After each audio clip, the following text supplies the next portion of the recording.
Navico, good morning. It is Friday and not quite Saturday, but as the day job calls tomorrow, we'll be doing Pilum Teachy's DCS today rather than tomorrow, going with our last phase for the F-4E Phantom 2, covering night operations, some dispenser pods, using marker flares, and even talking about some other tactics like using the poor man's forward-looking infrared. So we have a few things to get into with that, operating the jet here at night. And should be a little shorter, but that should close it out. And then we will look forward to diving in with the F-16 and starting with our next set. Let's go ahead and jump into the cockpit. You can see it's already red illuminated pretty much the whole way through. Covering what we've got on our wings here. On the outermost pylons on either side, it's a mirrored loadout for some of it. We have the CBU dispenser pods, which dispenses high explosive cluster submunitions out the back like a reversed rocket pod. This is also why it looks like a reverse rocket pod.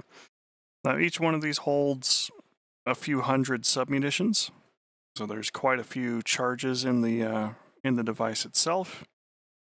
They basically get dragged out the back with a little drogue chute, and then, rain death and destruction behind them. Carrying Sidewinder missiles and Sparrows for self-defense, and then on our inner pylons we have a Maverick D. Hard to tell the difference there on that one.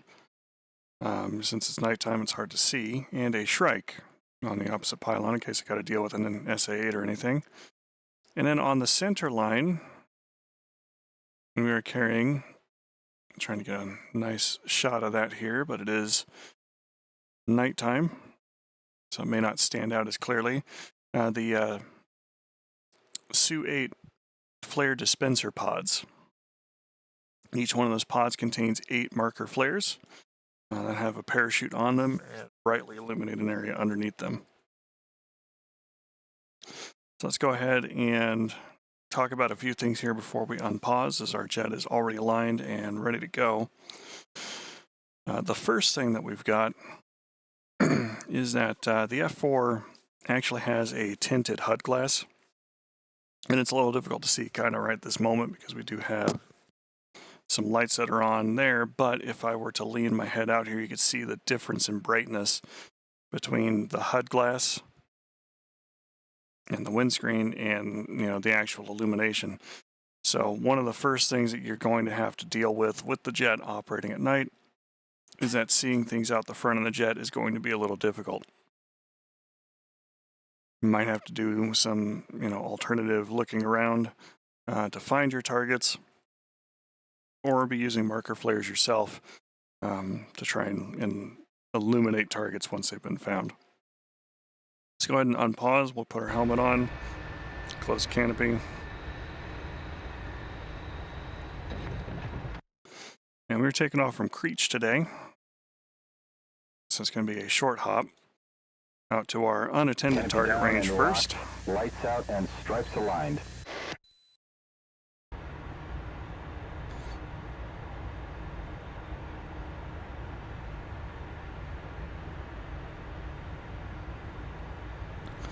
Where we're going to make use of the marker dispensers.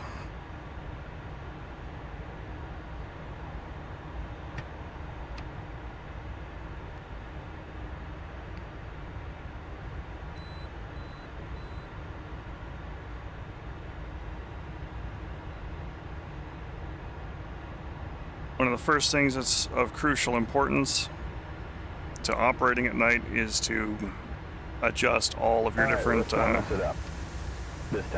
brightness and other knobs for the jet. Not a situation where you want to be turning all of those brightness knobs up to maximum. If I were to do something like that, you can see where it washes out in the center of the glass.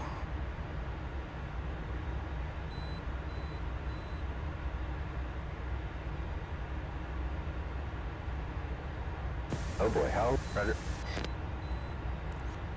We also need to learn to trust our instruments. which can be a little difficult, especially knowing that the INS for the F4 will drift over time. There are some things which will almost always work unless the gauge itself is a little busted, in which case you're just going to have to make do and do your best. But like TACAN navigation, the arrow, as long as that spinning ring is functioning properly, will always point to the TACAN beacon that it can see, as long as you got the right channel up and the right mode selected.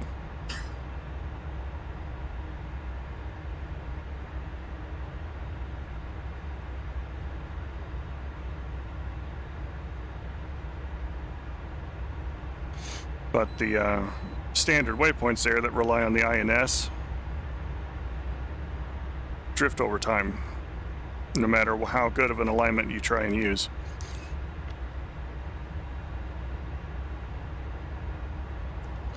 You can really see that tinted glass there playing problems there with us. We're following the blue taxi lights, but if I were to lean my head out the side there, it's much brighter than what we're actually seeing through the glass. I wish there was a way that we could get rid of that.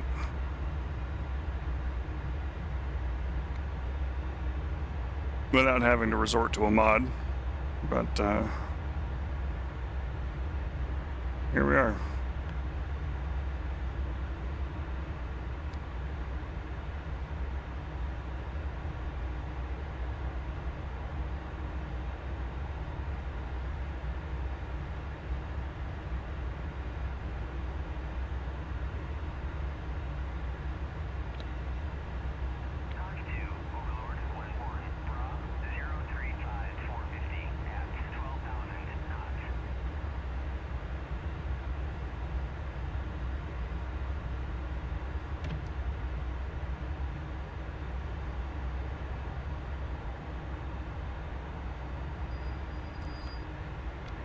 Okay, runway lights are giving us some good indications as to where to go.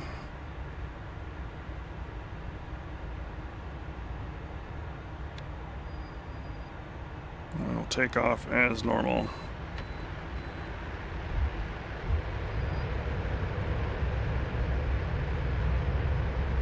Engine's good, airspeed off the peg. 80 knots. 100 knots.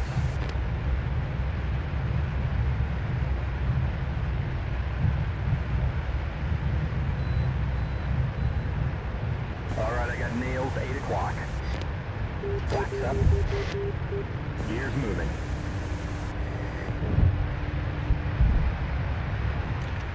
Gear up.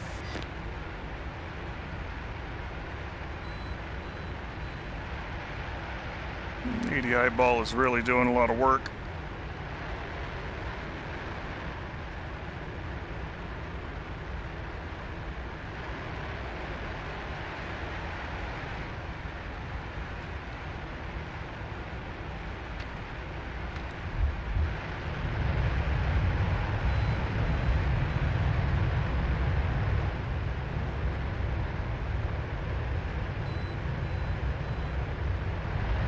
I want to give myself a little bit of extra room here. Mud, 11 o'clock. AAA.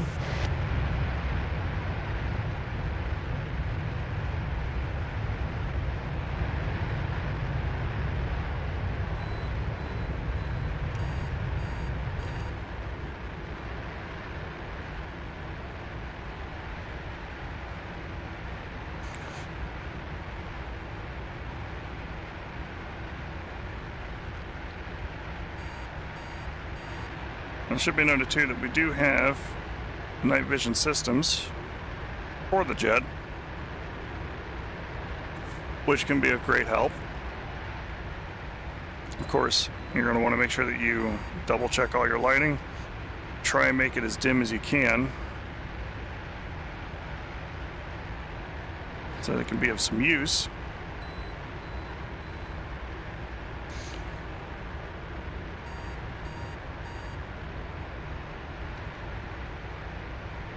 And maybe even adjust some of your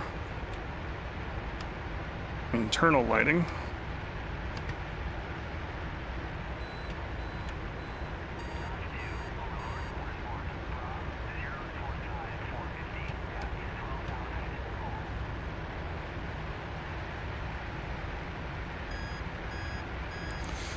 are up about 12,000 feet. 4 o'clock.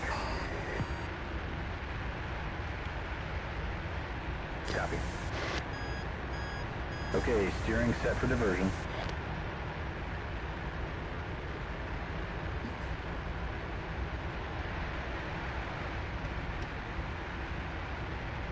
Yeah, we're going to start cruising towards our combat point.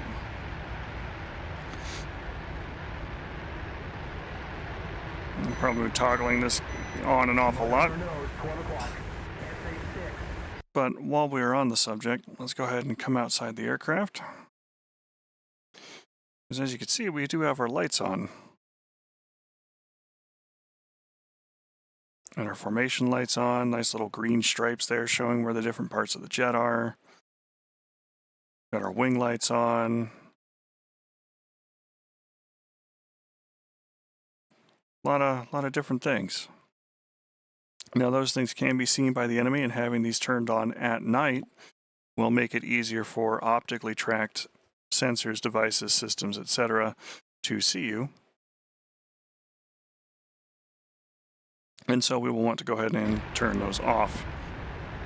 Go ahead and de-goggle for now, turn our flashlight on, turn our light switches off, and even turn our formation lights off. This makes us a lot more difficult to see. We do have a red lamp on the inside of the cockpit, but that is less of a problem for us.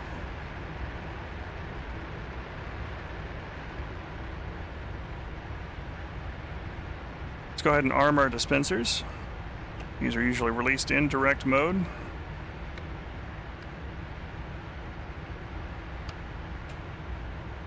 Rockets and dispensers on. It does utilize your quantity selector and your interval.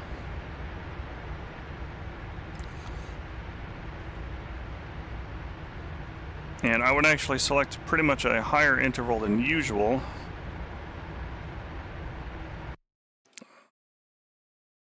Especially as we are like almost over our target area right now. Let's go and pause for a moment. Just to make sure that we get some good coverage. Generally, I try and drop flares in pairs over a target area that I am very confident I know its size.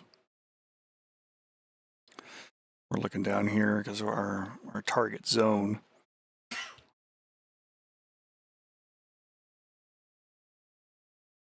It's kind of out here next to this little patch of lights and terrain. Smoke's going there. This is mostly for our benefit because I would not have this capability if I was actually flying around. But we're up right now at 13,000 feet. What we really want to be is approximately 4,000 feet above ground or less. Because what we want to do is maximize the time frame that the parachute is able to fall. And at the same time, make sure that it is up high enough that the flares illuminate a broad area. With the marker flares, or the American marker flares at least, you do get about 3 to 5 minutes worth of time, depending upon how high you are when you drop them. And it doesn't sound like it's a very long time, but if you've got 16 flares on board and you're doing about 5 minutes a shot, you've got quite a bit of time that you can keep a target area lit up so that other people can target what they need to in there and deal with the issue. Go ahead and unpause.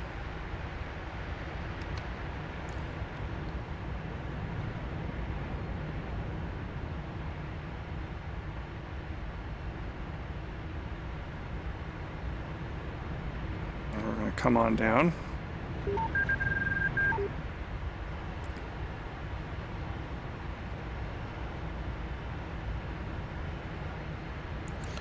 We know we got smoke over the target.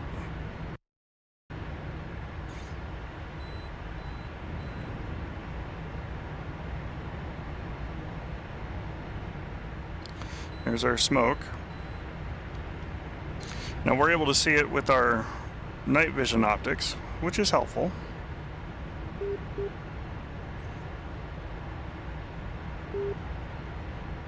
But that's not going to be very useful for targeting with TV guided systems like our own pave spike pod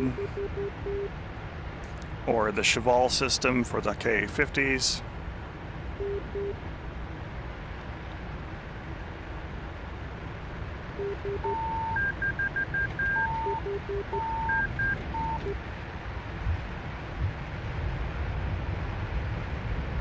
Pretty much any of those systems are going to be a little hosed at night, and we'll need some help. We're actually quite low, so I'm going to go ahead and bring us up a little bit and pickle.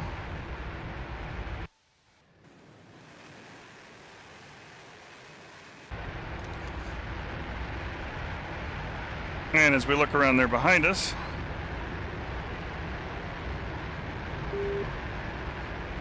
we've got a couple of flares.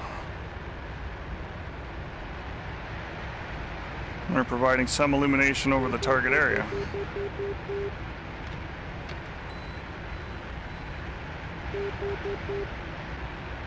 The drop wasn't quite as good as it could be, so we're going to go ahead and come back again.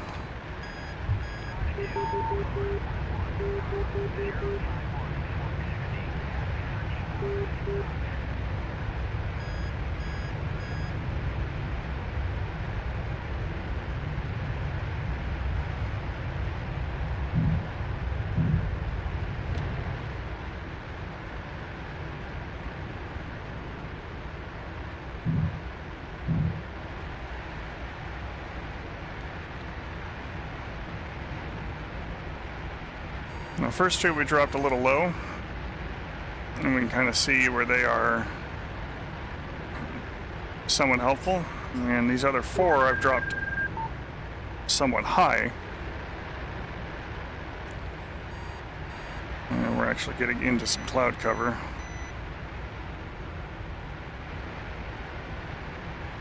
The ones that I dropped high are actually going to need to descend for a little while before they will be useful for us.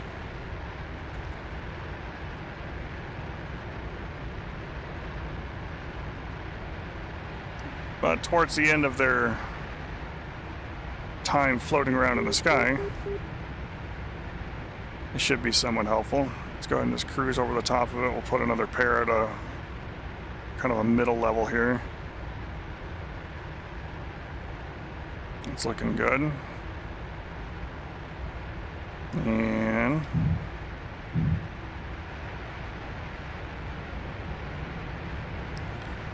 there we go. That whole target area is lit up bright enough to be seen from a long ways off and really let us do our work. All right, let's go ahead and set ourselves up for some dispenser work.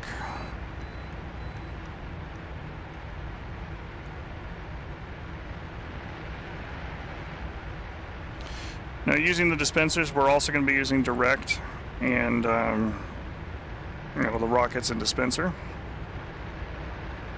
I generally treat these very similar to like I would the Mark 82, Mark 83 series bombs, or I'm sorry, Mark 82 Snake Eye bombs, where we want to be low, we want to be fairly quick, and as the target passes under the nose, we really want to push the button on the dispenser to make that work. And these are launching out the back of the aircraft, excuse me there, and as such they will trail the aircraft a little bit.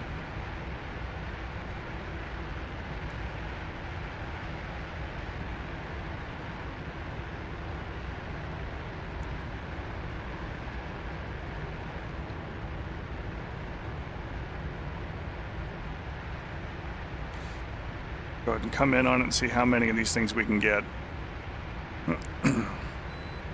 And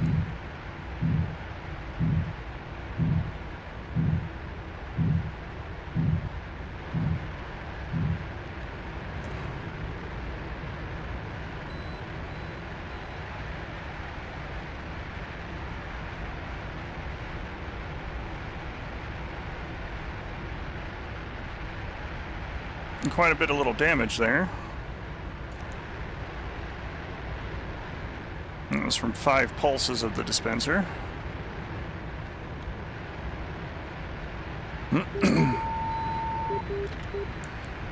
We're kind of using these to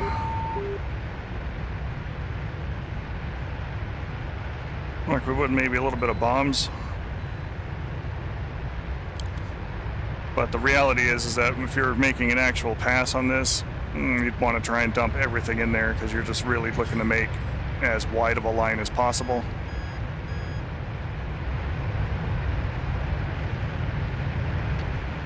Now we are using our afterburner a little bit here, mostly because I need a little bit of airspeed.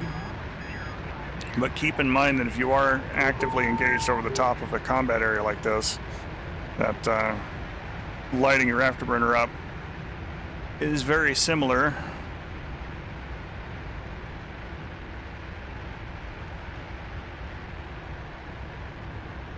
You might need more marker flares as those have burned out. Let's go ahead and set up for that.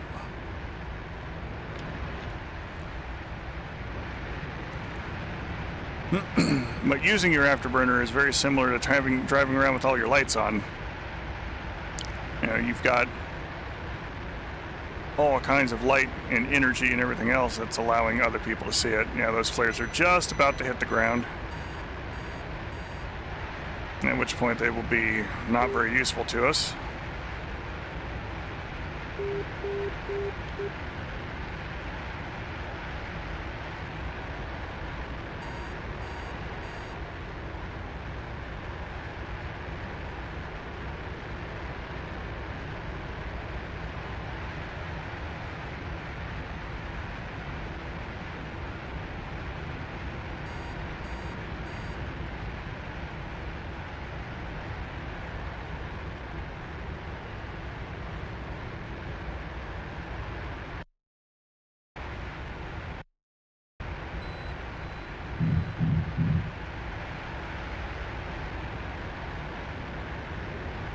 Alright, we got some time again. Switch back to our dispensers.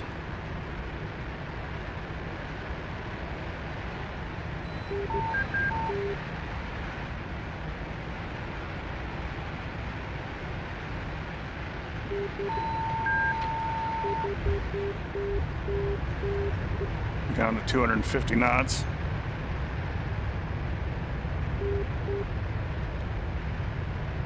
Okay, let's see what we can do about these guys. And dispensing.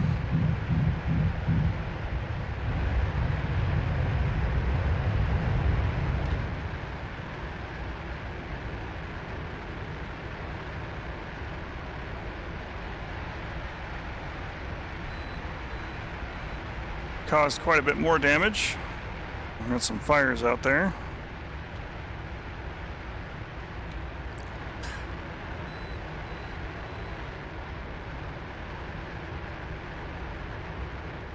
As you can see, the dispensers themselves are really only good against soft targets in a broader area. You know, like if I didn't have a cleanly defined region where those things might be, and I've got the risk of some collateral damage, these would be somewhat useful. Most of the targets that are down there are all soft, like trucks and missile launchers and things like that. Go ahead and pause here briefly, and we'll come down here and look at those.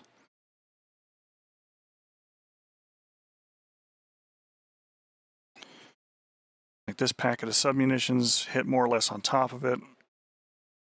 There's some damage to the SAM site. A couple of these landed in the zone, destroyed a launcher, damaged the track radar a little bit, damaged some of these trucks. Broadly speaking, it's not a very high damage type system, especially with the way that DCS models cluster munitions. You'd almost be better running through here with snake eyes, but you can drop these very low with little risk of actually damaging your aircraft on account of the bomb blowing up underneath you. And for that end, it can be a little helpful. But, you know, again, you're going to want to really saturate an area in order to get the most use out of it because you're relying on those individual pucks to actually land on top of the target. The more of them you throw down range, the more likely that is it's going to happen.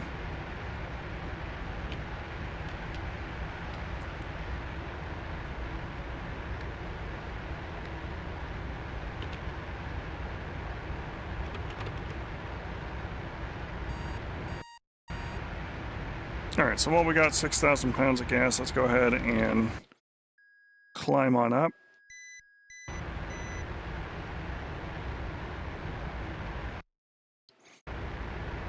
And I'm going to try and deal with the SA-8 site using the Shrike. That's going to be at steer point 1.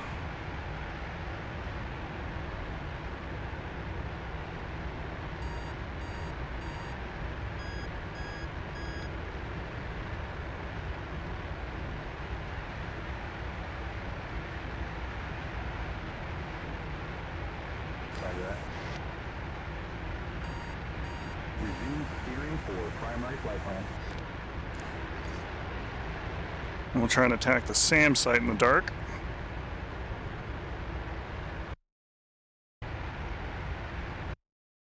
All right, and we know he's about 3954 feet. Let's go ahead and go to our bombing table.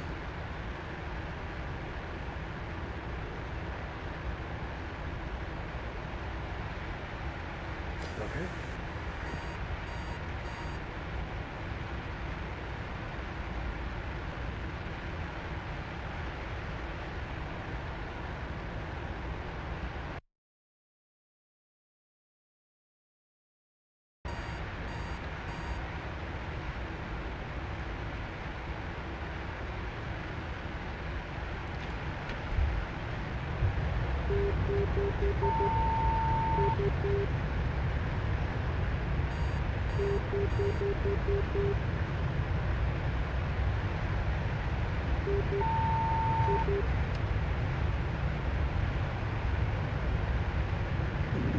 Turn our flight director on here as we're coming around to the north.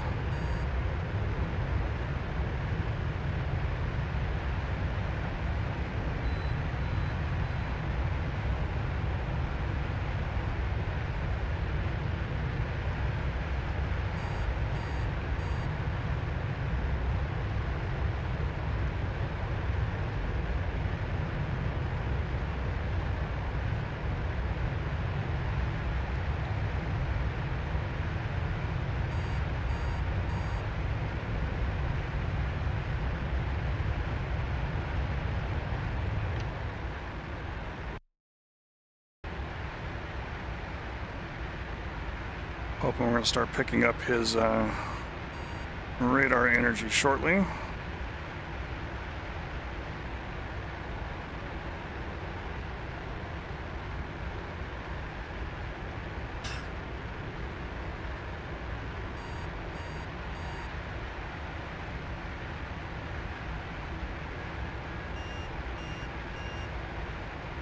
There we go. On our nose, 12 o'clock. SA-8. At this point, I'm just going to be using the flight director because I cannot see with any great clarity.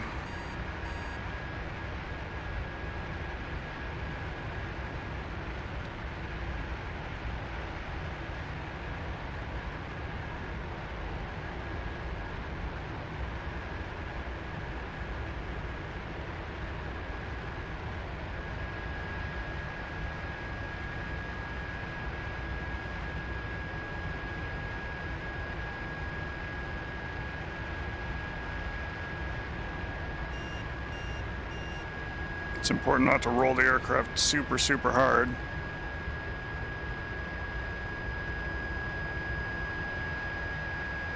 That's looking good. Maybe. So I'm holding the pickle button down. We're going up to loft.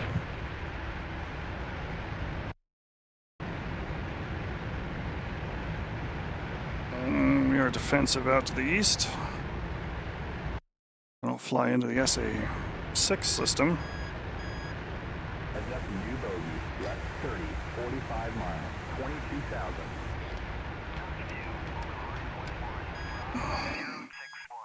No IFF response. Target is a bandit. And it's already shot past the site. This is unfortunate. But that is the way of it. Just remember that the strike, we do need to be pointing like right at the site in order to make that work.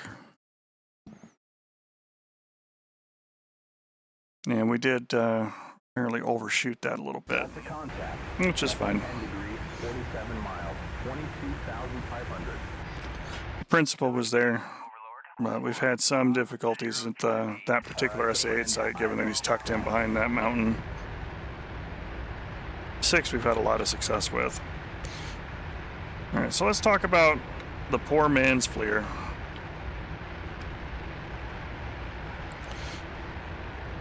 Which is that Maverick that we're still carrying that I've not used.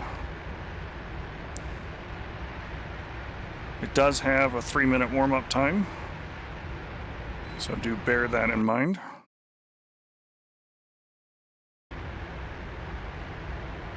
We are warming that system up now while we are cruising about.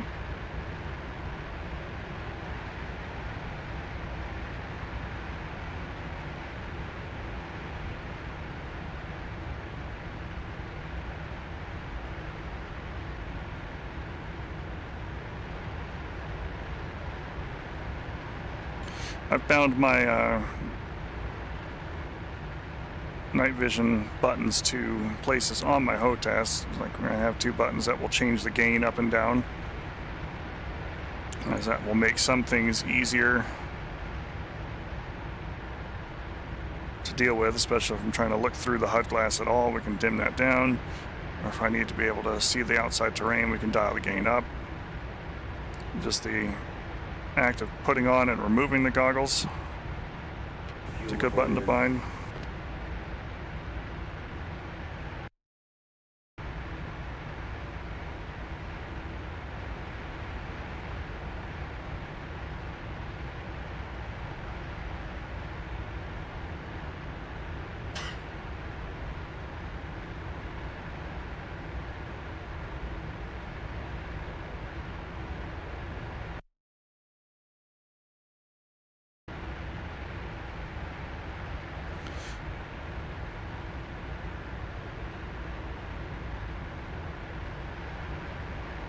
You can warm the system up on the ground if you were looking to use the Maverick like on your way in. But this is apparently a tactic that some of our A10 drivers used before they had access to a lot of good night vision equipment or night flying equipment. Because the seeker head of the D model Maverick is infrared.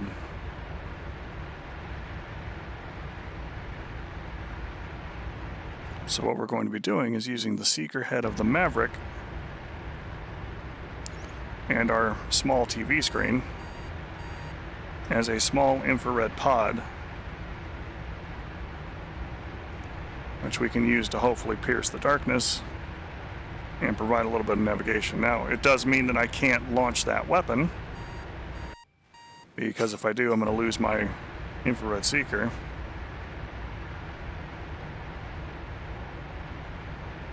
There it is, it's warmed up. We'll turn the system on. But this does give us at least something we can use. So let's go ahead and take the autopilot off. We'll turn back a bit towards Creech.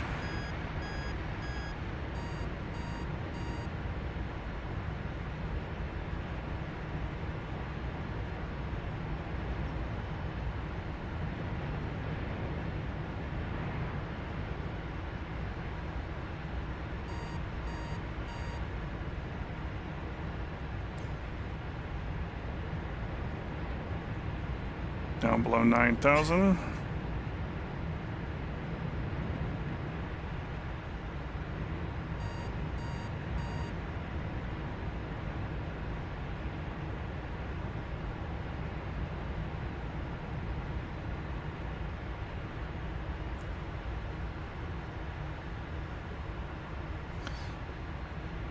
And there we go.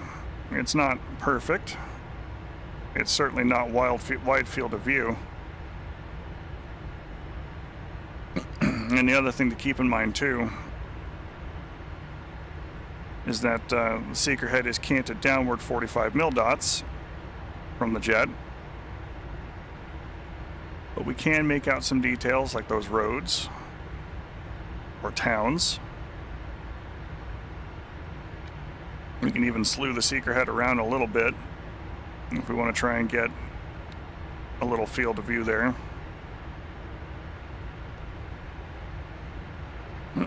But this way we can kind of see that we are safer at low altitude from striking mountains and the like.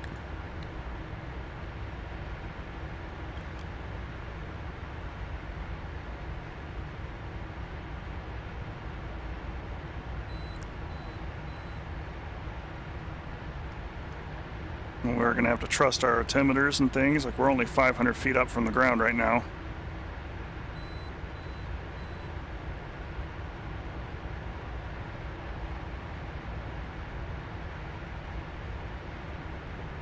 But I believe that this brightly lit up spot right here, this is the runway here at Creech. That's our home. That's our place.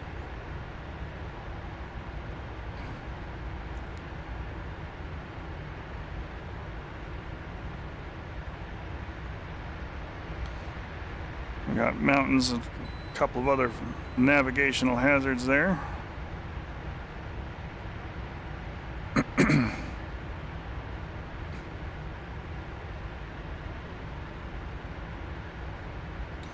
Yeah, that's it. That's our forward-looking infrared. Anything that lights up.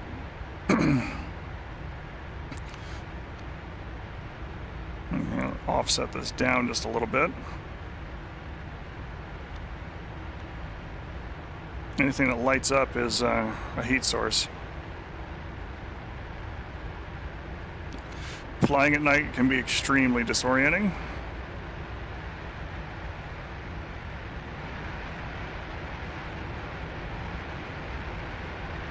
You lose all your sense of visual scale. You lose a lot of your navigational aids or markers.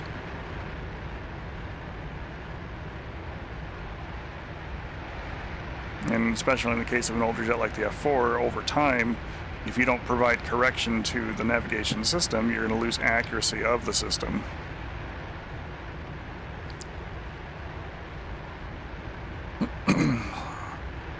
Alright, so let's go ahead and cruise out a little bit. And we will prepare for landing. You're already dialed into what should be Creech's TACAN.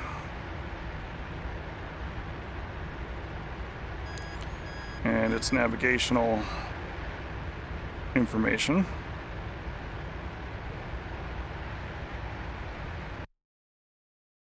Just double check here. 108.70. 108.70.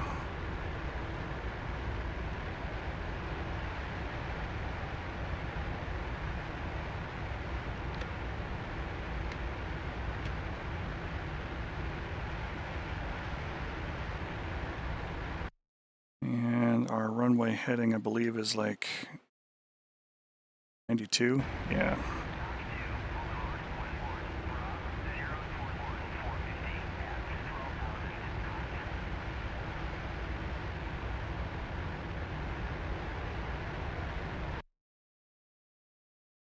What's our fuel looking like? Shut up, Chester.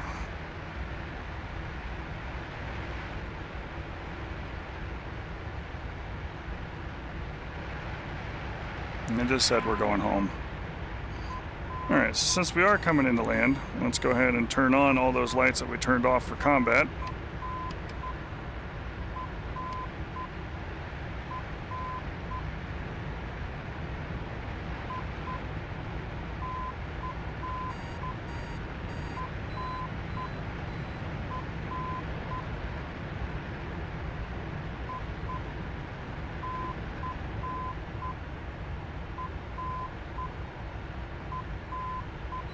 And we're going to raise our seat up.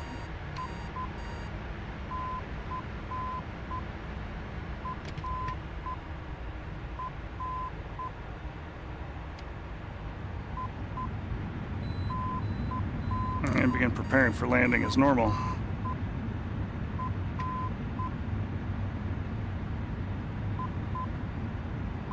I've offset the Maverick Seeker head to be slightly low.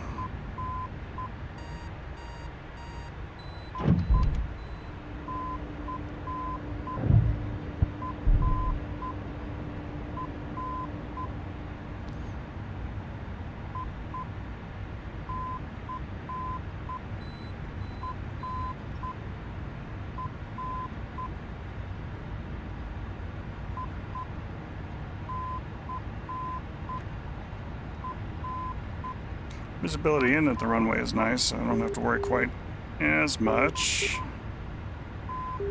about trying to follow the needles all the way down.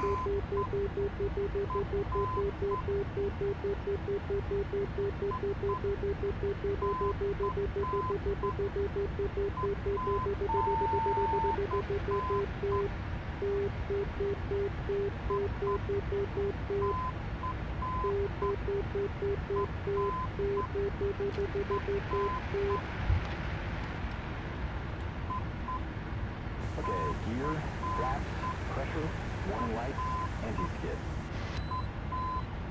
Little late, Chester, but that's okay.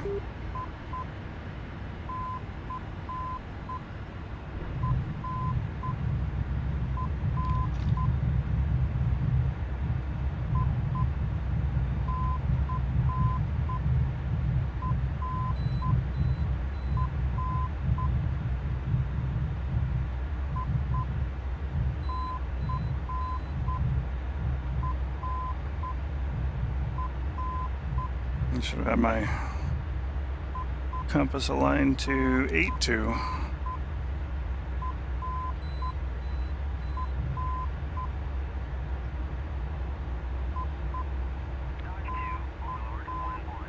But you know, we're down. We're in one piece.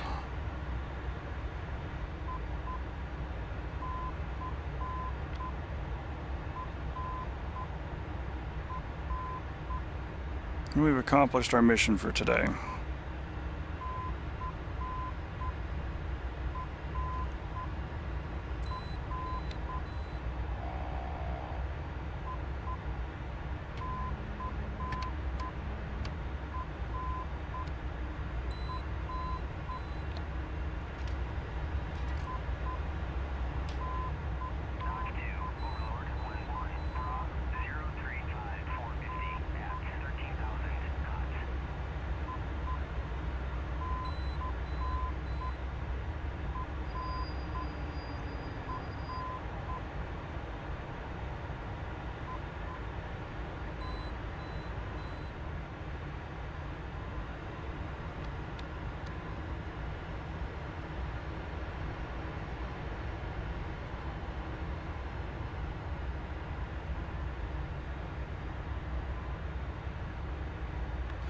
The big thing about operating at night or in bad weather is that it by itself makes everything more difficult. So, you know, from just a flight challenge perspective, it can make things tougher.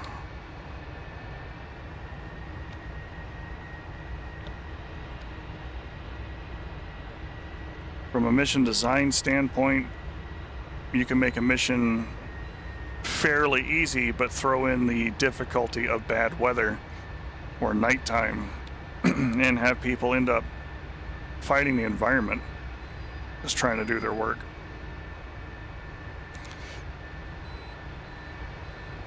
So those are always things to keep in mind.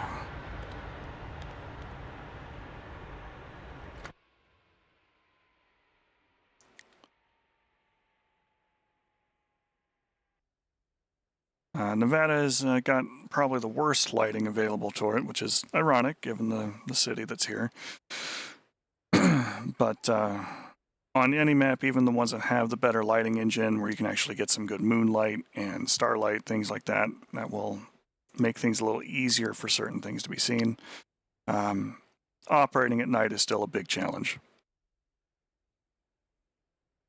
Marker flares are your friends, especially if you're operating with folks that have something other than things like sniper pods or lantern pods or other infrared capable type pieces of equipment.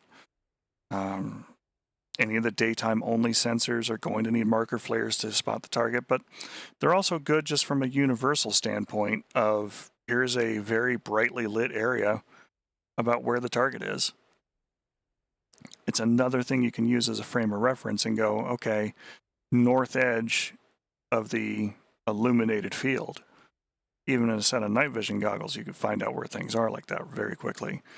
The pods even have a visible infrared laser that can be seen very clearly in night vision optics.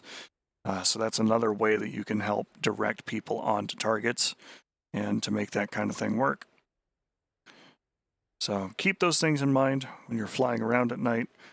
This does end Phase 5 for the F-4 Phantom. We've covered the Spencers now on it and the illumination flares and all those kind of things. Really got a good piece of work that we can do. Thanks for the sub there, RVSH4. Appreciate that.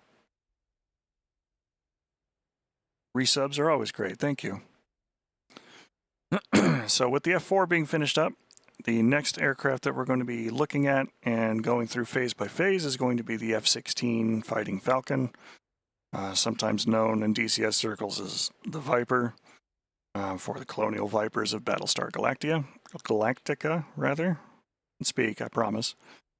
So that's going to be starting up next Saturday, on Saturday. As you know, again, today I'm doing this a day early since I'm working tomorrow at the time frame that I'd normally be streaming. So with that, folks, always ask for consent. Try to communicate as best you can with your partners. Try to be genuine with these human beings. We do have some interesting things coming up here for the week. Tuesday, normally I do a lot of DCS type work. We did Foothold with some of the folks over at Pantheon and ended up not playing classic games. So we're going to be playing a little bit of classic games here on Tuesday as I have a remastered goodie for us to participate in, which should be a good time. Catching up again on Friday with Arma 3. And then Saturday we'll be back for Pilum Teaches DCS. And yes, as a matter of fact, I do have a Discord there for the cohort, and I would have thought that this still advertising the right number there. Well, we'll drop that in chat here for folks since I can do those kinds of things. That link should work there for you. Take care, folks. I will catch up with you again very soon, and fly strong. Pile 'em out.